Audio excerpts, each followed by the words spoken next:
Hey John, hey Joel. I'm finally getting around to this. It is Saturday, February 25th. It's a cool day but sunny, feeling great, and thought I'd give you a look around the '60 Buick Electra.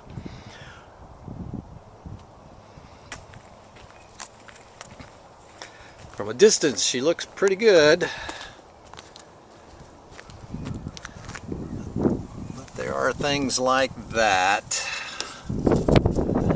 which obviously are not good. You can see a little bit of rust happening there. Sorry about the wind today. Maybe not the best conditions, and if it ends up being too bad when I go to check it, I will record on a different day. I think I might have mentioned that several years ago, after it had been under a cover, I had the top done, and it still looks pretty good, but you can see a little bubbling up there. Could be trouble down the road. I don't think buffing it out is going to be an option because it is getting thin. There again, you see some rust happening along the chrome. Here the paint is just getting thread worn. Same thing up here. There you can see a pretty bad patch going along there. Little dent clunker that Grandpa had put in. That is not the worst of it. Here's a little bit of a section of the wheel well. I'm gonna have to get some lights to do the underside for you, or like I said, I may get the guy that has worked on the car to put it up on a lift and try and get a feel for it that way. Some more paint. Not good, but you can see the surface rust at least. See, this is bad. Just getting ready to say surface rust, not too horrible, but you can actually see through. And I can pull down some of the metal there. That should be up behind. Again, along the chrome. That's the radio antenna, which is in the trunk. Radio doesn't really work, obviously, because of that. It'd be nice to have that work sometime. Little dent in the chrome there. And again, you can see evidence of some rust along those panels. Here I see Grandpa threw a couple screws in to keep the chrome from flying off. This right rear quarter panel is the only place that I know of that the car was hit. And it was in the last year or two that Grandpa had the car. He pulled out, a guy didn't have his lights on, he didn't really see him, and the guy hit him in this rear left quarter panel. And they fixed it, did the best they can, but you can see it's, as far as paint, not quite matching, and rust's happening. And here's some more evidence of the rust that's coming through the metal here, here.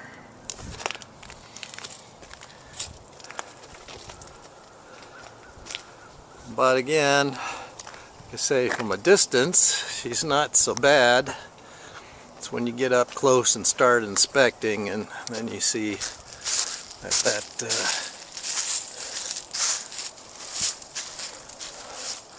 metal is in pretty sad shape.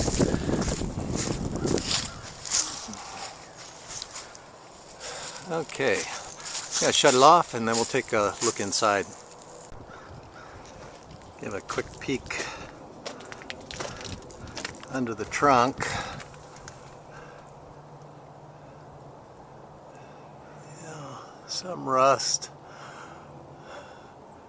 A little better indicator of what the original red color was. It was really pretty, sort of fire engine red. You can see the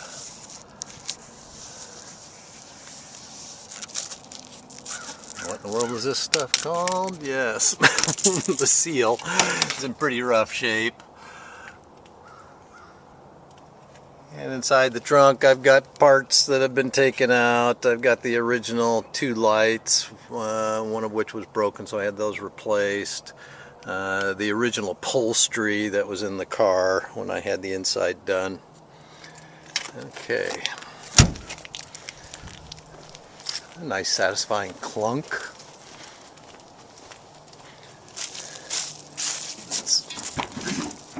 Take a quick peek in here while the sun is right.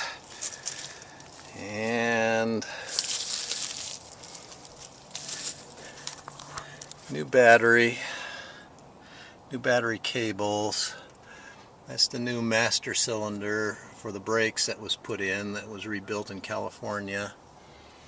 I don't think that air cleaner top is original, but I do like it. I know why Grandpa probably put it on there. You know, engine compartment, all in all, not in horrible shape.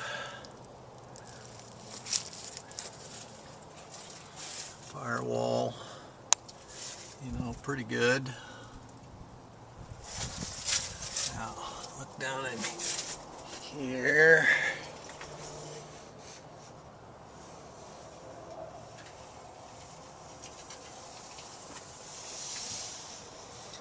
But this is rough.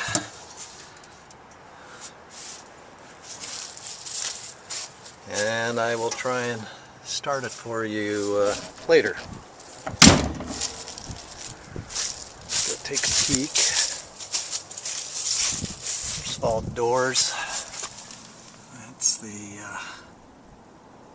inside of the driver's door.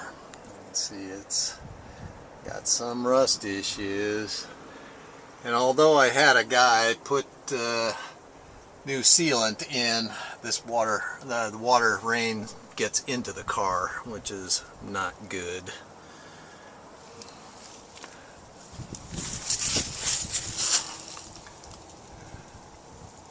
And this door, not too bad.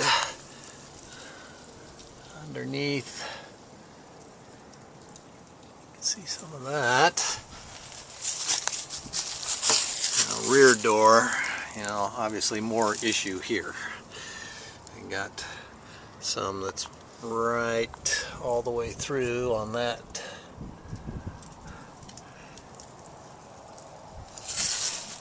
You can see the little bit of mold on the carpet, and this part of the carpet, which is the back left passenger side, is pretty well saturated, so water is definitely getting in there. That's the inside of that door. But here's the back. So I had the interior done. Oh, it's probably going on 7 years ago now, and it's still in pretty good shape. Back, not too bad. I had the headliner replaced, and it's, you know, it's still serviceable, I would say. You know, I don't think the guy did a great job of installing it, but I know these things are a bear to install. Little coat hook, completely rusted. Little things like that bug me. Here's the front inside of the car. Again, I'm happy with the way the fella redid the seats, and it was new carpeting at the time, but with the water and the sun, you can see even the carpet that doesn't get water has been faded out. There's the wonderful aftermarket air conditioner that sits in the front hump.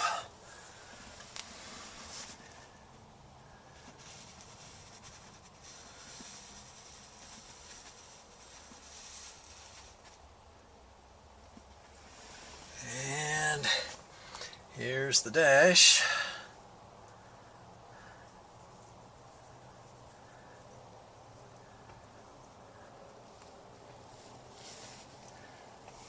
pedals.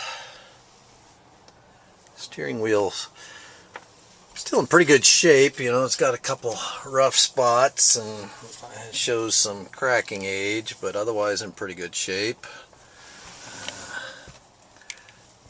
And the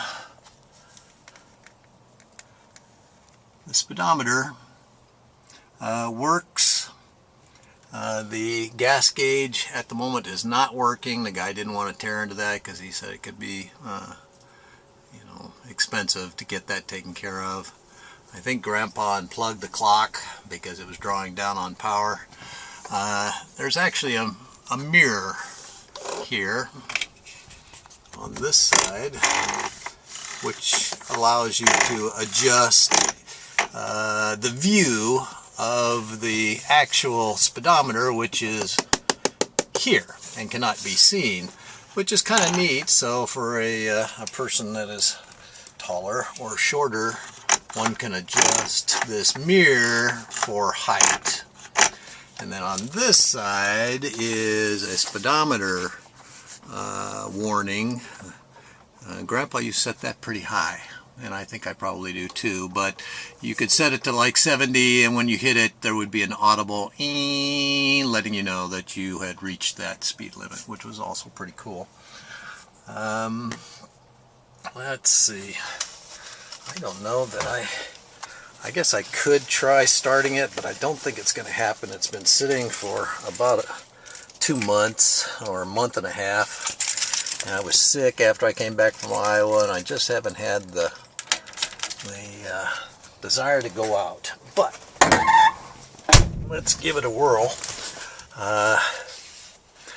There's no choke on the carburetor, so usually I have to pour a little gas in when it's been sitting for a long time to get it started. But I remember in the day, Grandpa, he would pump and pump and pump and pump and pump and pump and pump 7 or 8 times. Then you turn the key on. You don't pump when the key's on because the starter is right underneath the gas pedal. So I'm going to turn it on, and I'm going to look over here, and I see no light on the emergency brake, which tells me that the battery needs to be charged before I can do anything. So that's not going to happen today. We'll have to get that taken care of, but I will try and start it maybe over the weekend and give you a little listen to that. Electra 225. Let's see. Can't remember where they put the EIN on the car. I suppose that's not important, but if it is, I can get it. Looking inside the door, don't see it there. But I know it's someplace handy. Maybe that's it.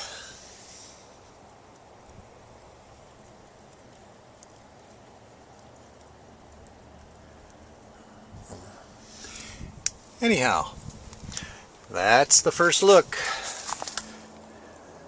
See you later. Okay, it's a beautiful Saturday. It finally got back around to trying to get the Orville car going. I recharged the battery. Good news is, you see the red brake light is on, so we got power. In fact, I gotta remember to release that. It needs a little help with the toe to get it all the way up. And remember, the starter is under the accelerator, so turning the key to off, pump it a few times. I actually charged the carburetor with some gas. Oh, the bad news is it's a beautiful Saturday, so I'm having to compete with gardeners who are blowing leaves and other stuff, so sorry for the sound. But anyway, pump it a few times after I put gas down in the carburetor, and she fired up after 2 tries, so pretty good. It's just a matter of making sure the battery is working.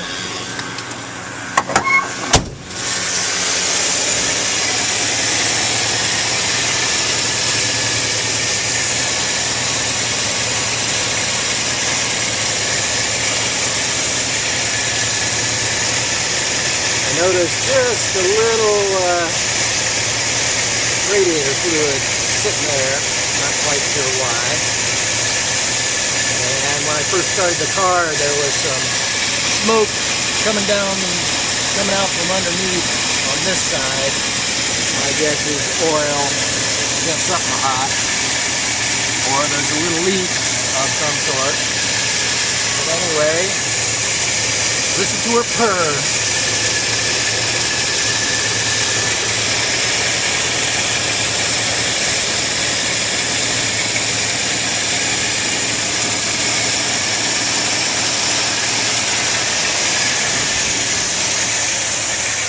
Now, while I've got this out, like I said, it'd be better if I could get this up on a lift, but let me just see if this even shows condition.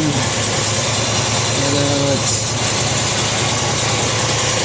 there's one of the, that's the rear floorboard, so you can see it's Fred Flintstone time with that.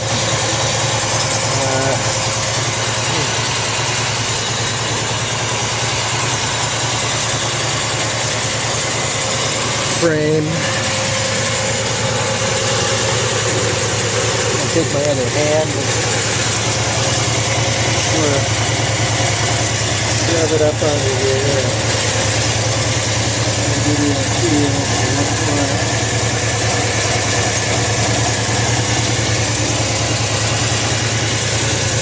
I said the floor pan area is really the worst.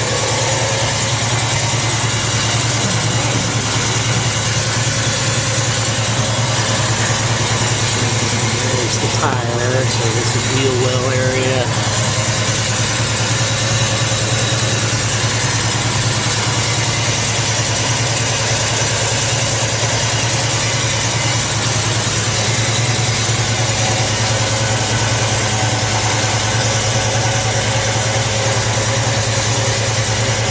That oil or grease there is not necessarily a good thing.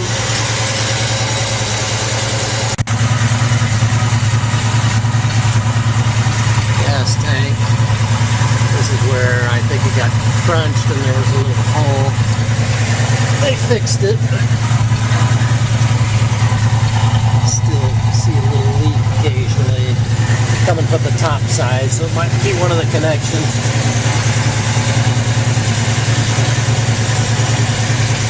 Oh, that's moving, but it was me grabbing onto the bumper. That was a little scary for a minute.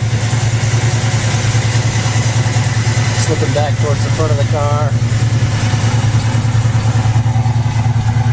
See inside this fender.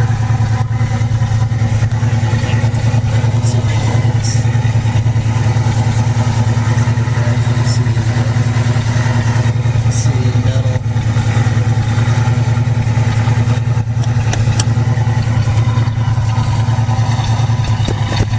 One little light broken out here. Reverse light. The light works, but the piece of plastic or glass is broken. Okay, I'm just about to finish up here. I wanted you to get a gander from this side too before I shut this down. See kind of the rail.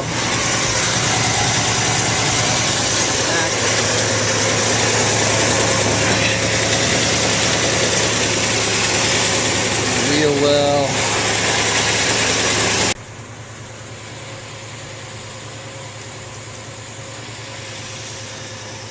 Well, my bride is yelling at me. We got to get ready to go for dinner to some friends. But anyway, it's rough and ready, John, but at least you've got some feel for what you might be getting into. There she is. Love you all.